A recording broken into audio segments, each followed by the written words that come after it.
Deanne, what's prompted you to join with me and bring this seminar program? Well, for me, I think the ontological coaching work had a really big impact in my own life, and what I felt about it was that I didn't think it was necessarily accessible to everyone.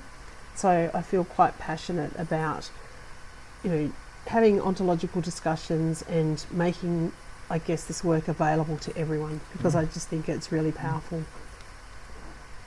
Yeah, that makes complete sense to me. I had a sense when I did Alan Seiler's introduction to ontological coaching that if I wasn't ready to do the bigger program, to do what was DOC back then, the certified program, there was nothing else. And one of the things I've noticed with any training is you can get a lot of knowledge in a weekend and have an experience, a taste of that transformational possibility. And there was something missing, is how do you practice this stuff? How do you develop your understanding, and how do you put it to work, if you like, or bring it into your life and use it, but in a way that's supported?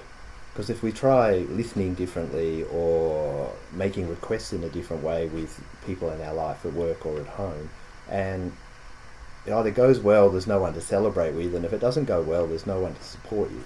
So I was really keen on how can we create a community for the kind of intellectual development of our understanding of ontological coaching. But that by itself wouldn't be enough. It's how to practice and use it in life in a supportive, and it's creating a space where we could do that had me want to bring this and invite you to join me. Yeah, I think that's actually really important and really valid. So I think it's very important to be able to interact and have conversations with other people who have, I guess, similar language and similar understanding and similar distinctions to work out how to create from it and how to use it and how to apply it. Yeah, it's interesting, isn't it? We know that if you're going out in your world, it doesn't work to use the jargon. But sometimes it's nice to be with a group of people you can actually use the names of the distinctions because they mean something in a community of people who have been looking at those distinctions. We can use the language while we're together, but support each other in thinking about how to use it in everyday way and everyday language when you're out at work and with your family, with your coaching in a leadership situation. Yes, I remember a couple other things about when we first met. For people probably won't know, but you were my coachee. This is like 8 years. Is that 8 years ago? It's a long time ago. Yes, and it would be 9 this year, I think. A conversation that we had about and moaning about or being somewhat skeptical that I had told you, to put your shoulders back and say, I wonder. And as if that's going to do anything, I think you said. And then if I recall rightly, you then talked about going into a meeting with a bunch of guys where you weren't comfortable and feeling some, I think, anxiety, or you recognised that, and then went, well, I might as well give it a go, and tried it and put your shoulders back and walked in and going, I wonder how I can handle this differently. I'm not sure exactly, you can tell us what that was.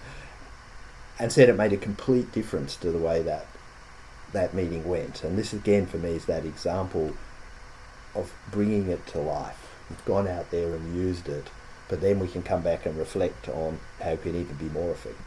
Yeah, and I do recall that was the very first conversation we had, and I walked out of it and I thought, right, I've just paid this guy some money to tell me to lift my shoulders up and put them back and to say I wonder what I can achieve instead of I can't do this. I'm thinking, I paid him the money, so I better give it a go. And actually, I got out to the car and I had a missed call from a manager who I used to get quite anxious when I received calls from that person, and it was straight after our session. I got out to the car and thought, I've got a missed call, and I thought, I wonder what this is about, and put my shoulders back, and actually I could feel it straight away. And yeah, the next day I remember going into the office and people actually asked me what was different about me because they couldn't tell. So I decided that I would come back for the next session. Wow.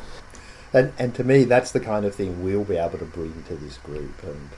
And I wonder if you could share a little bit about what you think you bring to bringing ontological coaching and leadership to life. What is it that's going to be your contribution, your commitment to people in this boat? I think for me, I feel quite passionate about just being creative with the ontological distinctions and finding a way to apply them.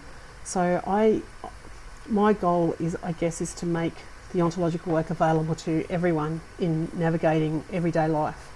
And so I think I can bring a creativity and different perspectives and interpretations on how to apply the work. And I think I do that. I probably do that in multiple ways. In my own everyday life, like in my everyday role as a customer success manager, dealing with customers and engineers and so forth. I feel like I'm applying the ontological ideas and work constantly. And I think also, you mentioned my book. Through my book, I think I've sort of tried to find some way to make the ontological work relevant to people. So I think that's what I can bring. Yeah, thanks, Deanne. I'm really looking forward to that. And for myself, I've been a practitioner for, was it 8 or 9 years? Since I first met you, I think you were my second paying coaching. And that was, I think, 8 or 9 years ago. And I have spent the time in between working with this mostly in corporate and government environments. So I coach senior executives and school principals and school leadership teams, and I find this work just really makes a difference for those groups. I've also spent that time studying. So having completed the 18-month diploma as it was with Alan Seiler, I've since continued my study. I've spent some days working directly with Mbogo Maturana. I've worked with Fernando Flores briefly. I've been working with Dunham at IGL and with Chauncey Bell. And so basically the last 10 years I've stayed in the ontological learning space and the reading space on top of being a practitioner. So what do you think people will get out of the program? Well, I like to think that there'd be some interesting ontological conversations, and just I think what I love about programs like this is being able to just see different people's perspectives and different people's way of relating to and using the distinctions, and bouncing thoughts around how to apply the distinctions and so forth. I recall when I was doing the 18-month course, a different perspective on, for example, moods. I remember there was the mood framework, and we were presented the mood framework in a certain way, and then one day somebody kind of showed it to me differently. Instead of looking at it in terms of, here are the moods, which mood is that, looking at it in terms of the assessments and assertions and declarations that sit behind it. And that's kind of, I think, being able to be fluid in how we use them and flexible is one thing that we can get from them. What are your thoughts? A few things. One of them is a sense of being able to be a member of a community for a time. Sometimes as coaches and leaders, it can be a little bit lonely out there if we're running as individuals. So what we get is a community, like a community of practice, we could call it, but it's a community of learners. So that's one of them. There's the learning and the exploration of the distinctions. The third one is coaching. The way we run this is we set people up with buddies or peer coaches. I've had some people do this course in its first round who the buddy conversations with the big value they got. So that's basically, I think, community, a deep learning environment, support to practice and use it, buddies that you can practice and work with, and getting together. I think it will be fortnightly for a discussion where you really do hear all those different perspectives from different people. Again, all for that sake of learning, developing our facility, continuing on this path of mastery. Yeah, and I think the great thing about those 4 points that you mentioned is that they offer opportunities to learn in different ways. And I think that's important because we all learn differently. So whether it's through the coaching conversations, or whether it's through, like you said, the fortnightly calls, or however it might be. I think there are different ways in which we can learn as well. I think the only thing I would like to say is come and join us. We hope to have fun, or we plan to have some fun. We plan to really engage in some good conversations, and I hope we're committed to having you feel welcome. Yeah, and I would second that. I think it's going to be a great opportunity to have fun and learn together and just, be a part of a community.